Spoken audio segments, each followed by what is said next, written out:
A good Saturday to you, Bahamas, and welcome to another exciting edition of the Tribune's Top 5.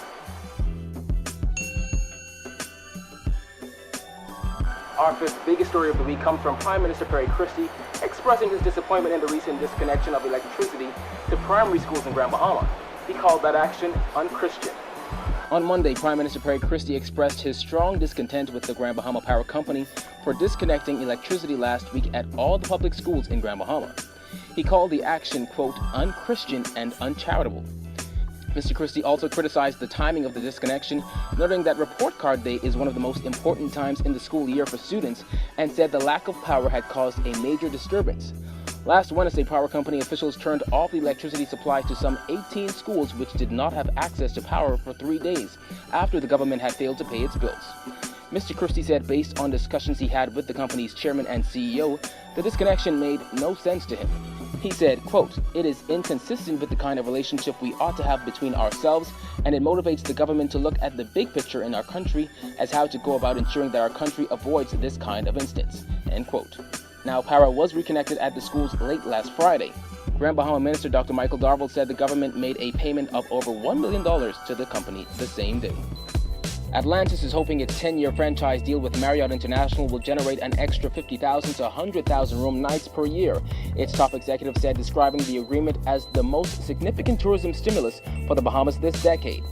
George Marcantonis, Brookfield Hospitality's president and managing director, told the Tribune Business that becoming part of Marriott's signature autograph collection, the Atlantis Resort hoped to see somewhere in the region of a 10 to 15% increase in annual room nights.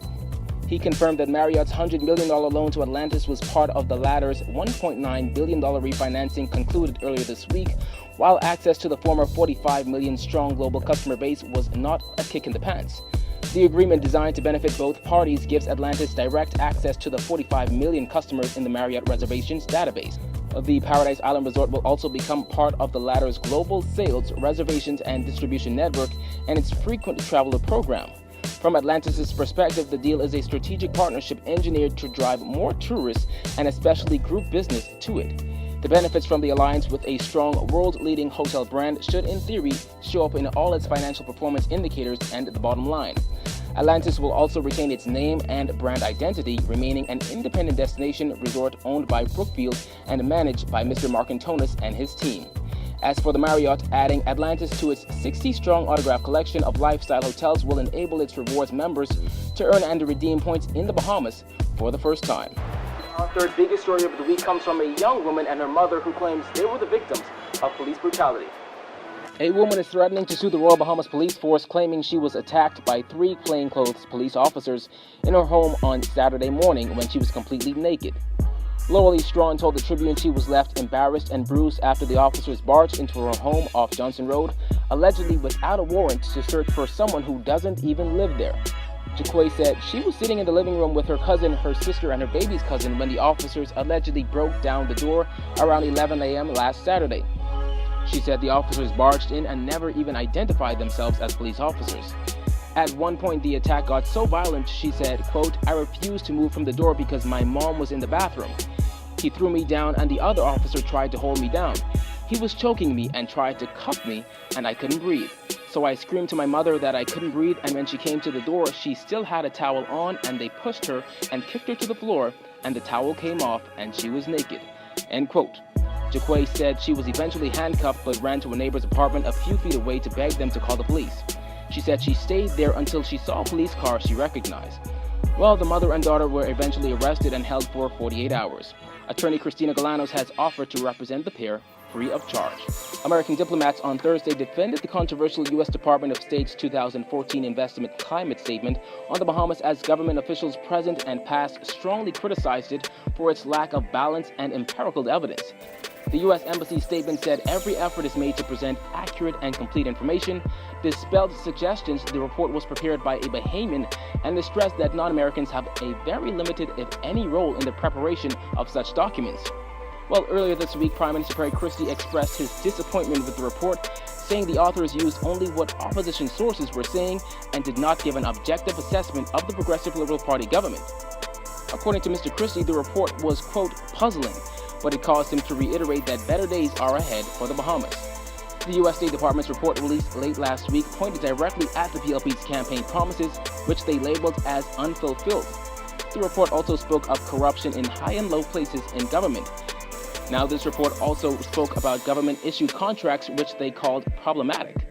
While Deputy Prime Minister Philip Davis hit back at the U.S., saying that the Bahamas government never interferes in U.S. domestic issues.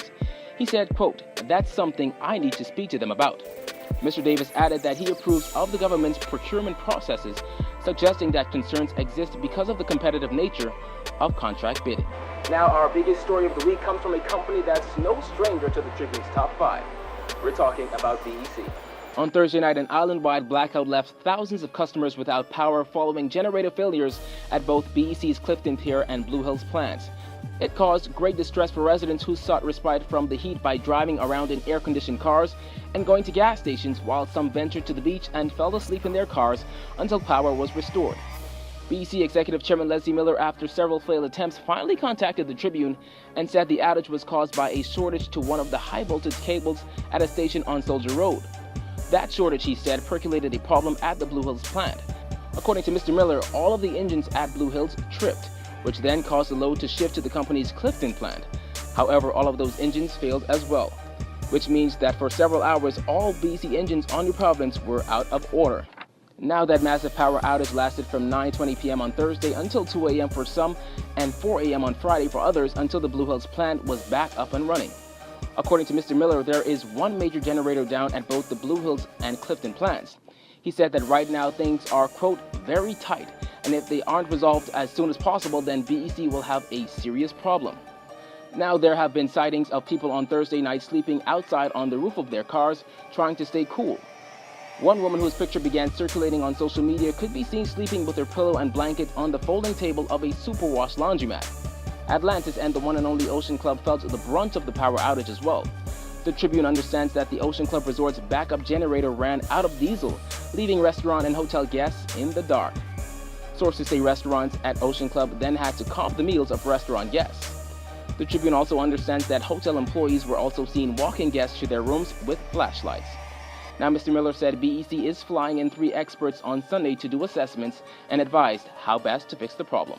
Well, that does it for this edition of the Tribune's Top 5. Until next time, I'm Kyle Joaquin.